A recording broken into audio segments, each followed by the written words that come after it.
So I just beat Dying Light the Beast on brutal difficulty, and I want to talk about things I would like to see in the game, maybe updates, changes, future content, and so on. All right, so the first thing I would like to see, and I think a lot of people would agree with this, are more outposts and content on the edges of the map. So generally, the center of the map is the most active, with some of these regions being kind of empty. But especially like the edges of the map, like a lot of these edges have almost nothing going on. There's not even like zombie spawns in some cases. So it would be nice if there was like more to do on like in some of these larger areas, because I didn't even explore all of this, but there is more to explore, but it's just like empty forest with a few enemies and no landmarks. Maybe a hidden secret or two, but nothing too crazy. So I think that's like the first obvious change. The next, I mean, that's going to be a lot of work, I'm sure. So like if we don't get that, fine. If they have a roadmap where they plan on adding certain, content and DLC, great. But let's talk about some of the other changes. One of the other changes that I think is pretty huge would be to buff two-handed weapons, because currently they're kind of weak. They cost way too much stamina to use, and they don't even deal that much more damage. So like if I look at a one-handed weapon right now, the Rust level 15 legendary, it's doing 797 with 2 plus 5% damage mods. And then if I compare that to Double Trouble, which should be around here, Double Trouble. So this is doing 932 with 2 5% damage mods. So the difference in damage is only 130. So practically speaking, that's not that much additional damage. And in terms of like killing enemies, like one tapping enemy zombies and doing huge damage to bosses, it's only a little bit of a damage increase for the drastic cost of huge stamina per attack, especially on power attacks, and very slow attacks. So even if you did deal like 30% more damage, because this is like a 15% increase roughly compared to the other sword, you're still looking at attacking slower and burning out stamina, meaning you have fewer attacks per second, and you also have less attacks overall because you cannot attack when your stamina is out. You just kind of do the push, which is not good. Other things I'd like to see, like just generally, buffs on the other things as well. Like it would be nice if we could break down, like when we dismantle a melee weapon, if we could craft it just so we can have a different skins, or maybe something like skins where you can like change the skin of a weapon. That would be cool. Aside from that, I think more playable characters for multiplayer. I didn't really want to do co-op on my first playthrough. For the first like 5 missions or so, someone just joined my game because it like defaults you to co-op without your knowledge or consent. I think co-op should be default disabled and you should have to seek it out. I experienced a lot of bugs during co-op. Mostly the big one was every time there was a boss fight, it instantly died. And I had no idea what was going on. So like we would both get into the area where there's a boss or whatever, it would trigger the cutscene, and then as soon as the boss would appear, we would be dead. So I don't know why that happened or what was going on with that, but that is what happened. I'd like to see some balancing to nighttime volatiles. The volatile thing, like, nighttime feels so punishing on brutal that it almost doesn't even feel like it's worth it unless you know like certain safe spots. I'm going to be experimenting more with nighttime now that I have a game completion and I'm level 15, so I don't really care if I die. But generally, it doesn't really seem like volatiles drop anything that's like super high value or worth it. And as soon as you start fighting one, you just get... It's almost like GTA Wanted Stars, where it just keeps spiraling out of control. So there's kind of like this extreme in the game where during the day, there is like nothing going on. There's just basic zombies, occasional military, occasional random events, and it's very chill, easy, and controllable. But then at nighttime, it's like way too extreme. I feel like daytime needs to be harder, and nighttime needs to be reworked in some way. Maybe make it so you can actually like dual volatile without them automatically getting you to like 6 GTA Wanted stars with like 50 of them appearing out of every direction. They're also insanely tanky, and it just feels like it's not worth it to be out at nighttime. Like, yes, you get double experience, but I was able to hit level 15 while dying quite a bit, experimenting and trying different things out pretty easily. So it's not even like it's hard to hit level 15. So the double XP thing, I'm not really sure is worth it.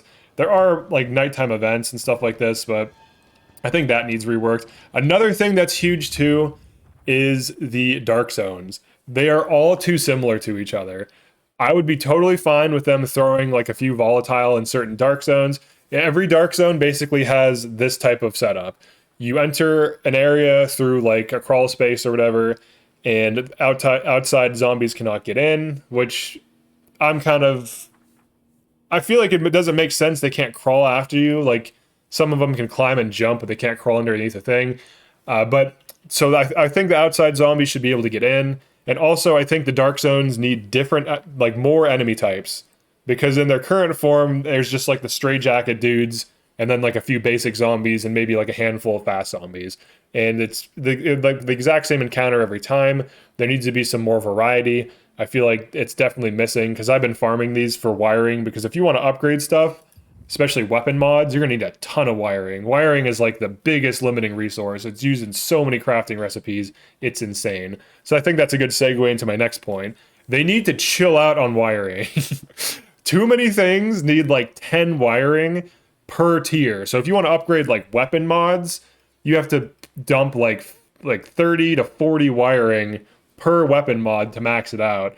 So if you want to just like experiment with like melee weapon mods, you're gonna have to, I've been farming for hours just specifically targeting wiring. And all right, so how do I farm? Just in case you're curious, I will hit up the places that drop it. So usually Mega Store, where you get it. I will wear crafting or the gear that improves loot. So this gear, scavenger, it gives you more loot. And then I will go to the store before. I will buy everything from the store, especially wiring. Do a few areas, come back, sell all my valuables, buy all the store stock, do another loop, come back, sell my valuables, buy all the store stock. Like you can infinitely do this, but I've been farming dark zones for wiring, and I think a lot of the crafting recipes need their wiring costs reduced because it's not difficult to get. It just forces you to grind, and it's not very good. It's not a good thing for like experimentation and testing stuff out. I feel like it's a real roadblock that's just kind of in the way of trying out different things. So the wiring thing I think needs addressed too. Another thing I would like to see, obviously more random events because random events could be cool. Maybe better loot, not like overall, but like from certain random events. I feel like a lot of the loot in like the cases, like the locked cases, you'll get like some rare or some epic melee weapon that's just kind of junk and I end up like salvaging it. I feel like there's not that many legendaries out in the world. I feel like there should be more legendary drops from loot because weirdly you can just buy them from a store and you can just keep resetting the store. I saw a video where a dude just like ran over here, ran back, and kept doing that to reset the store's inventory. And he would like keep finding legendary weapons.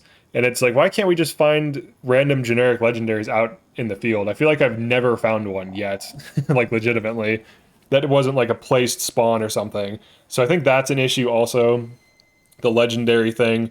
I feel like a lot of the loot just really isn't worth it. Like if I see a case, I usually just don't even bother. I'll do convoys because it's guaranteed drops, but like the melee weapons, the randomized melee weapons in the game just don't feel like they matter at all, especially because Rust exists. I think Rust is insane. The fact that you can just go rush to get it, I'm pretty sure as soon as you start the game, you can just go grab this recipe and now you have access to one of the best swords in the game.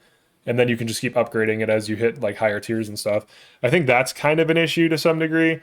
The melee weapon, all right, so the overall issue is the melee weapons need rebalanced. I feel like the epic loot could be more, or the legendary loot could be done better. Some of the quest rewards don't really feel worth it. Like I did that one quest where you fight that thing at night and you get a crossbow and it's just like a purple and it's just worse than the crossbow you can make yourself. So it's like, all right, why did I even do that quest? Like, could it have an optic on it? Could it have some unique property to it? I feel like there could be more unique guns that do different things. Maybe guns with like poison and bleed and effects like that, or maybe different ammo types or something like that. Guns don't really, like guns and bows and stuff don't degrade, but they consume ammo. So like the big limiting factor on them is like ammo as a resource. But it would be nice to see if there were like different types of ammo for like guns, like maybe shotguns can have slugs or something and it has like more penetration. I don't know that enemies have armor in this game. I haven't really like looked into that, but maybe that's a thing. I don't think they do. But there could be, it could just be like a long range thing, or they could add different things like maybe flechettes or whatever, flechettes to bleed or something like that, or some explosive buck or some cool thing. I feel like there could be more interesting things for sure. But overall, the game was fun. I did have a good time with it. The story was all right. I mean, it's a zombie story, so it's not going to be like super riveting. Like it's a basic revenge story. It's not, you know, it's not like Metro Exodus where they're trying to be like high art or something or whatever the hell. It's more just like a really fun game with like good mechanics and good platforming. The parkour I do think is one of the strong points. The other final thing that I didn't really care for is the absurd amount of backtracking. So the game is open world, but because the map is so small, you're going to be spending most of your time just like running from point A to point B. And one of the issues I found is when you're doing quests, very often the quest will send you to one side of the map. And then to continue the quest, you have to go to another side of the map. And then to turn the quest in, you have to go to another part of the map. So there's definitely like a lot of bouncing around. So essentially, this game is almost like a multiplayer game where you're playing on the same map where things are different, kind of like a roguelite, where it keeps generating different things in different scenarios.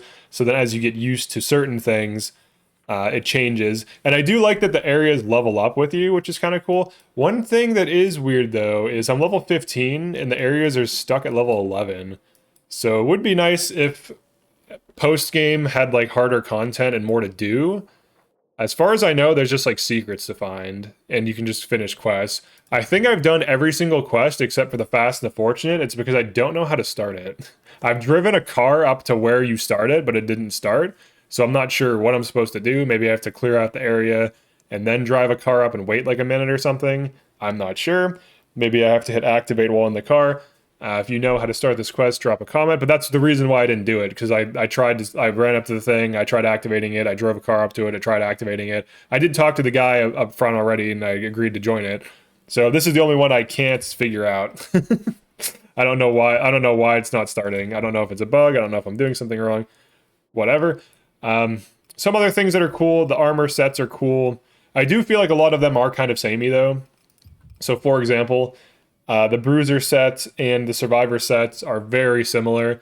Obviously, you get some damage resistance from the Bruiser set, but the Survivor set, gives you general melee damage. Whereas, like, general melee damage, a little bit of healing, and it reduces stamina. There's, like, slight differences. I'd like to see the sets be a little bit more different, because I kind of view these both as, like, melee build, and then one just helps with healing. But, like, if you're crafting legendary bandages, the healing is not an issue. But the stamina cost is kind of nice. I do like the tank gear, how it just has no properties and just the tankiest. I feel like that's fine. There's things for shooting, and then there's things for scavenging. So overall, like the sets are decent, and you can switch between them and use a loadout system, and that's totally fine. For crafting, outside of creating blueprints and like upgrading blueprints, I feel like crafting is overall fine. Certain things have certain costs, which means that they're going to be using, competing with other things for resources. So for grenades, like instead of making grenades, you could make grenade launcher ammo. Now there's pros and cons. The grenade launcher explodes instantly, but you have to reload each thing individually. It also takes up a weapon inventory slot and has to be equipped instead of just thrown. So there's like pros and cons there, but the damage is a little bit better on the grenade launcher itself. So that's kind of interesting. There's also things like the C4. I need to upgrade this blueprint. Upgrading blueprints is definitely a big pain point of the game. The limiting factor is wiring. Almost every single gadget needs wiring, and a lot of things that you craft need wiring too, and a lot of weapons that you forge and upgrade need wiring. So I feel like wiring is just like a weird, it's such a weird resource to be a limiting factor, because it's not even like hard to get. It's just that you just run out of it and you have to keep farming it. And it just feels like it's too rare, or there's too many things that are drawing from it. And no other resource is even close to that. Like, unless you're running saw blades, which draw from leather, or running like a ton of arrows. But honestly, like if you farm ammo, like you should be fine doing that. So, all right. So those are my thoughts on the game. Things I would like to see, things I'd like to change. Definitely drop a comment as to what you would like to see. Final thing is maybe some more interesting perks and some different perks, because a lot of them are kind of basic. I would like faster looting, maybe like object highlighting, or just like basic stuff like that. Maybe some different types of environmental attacks or something. I don't know. All right, that's all for now. Peace.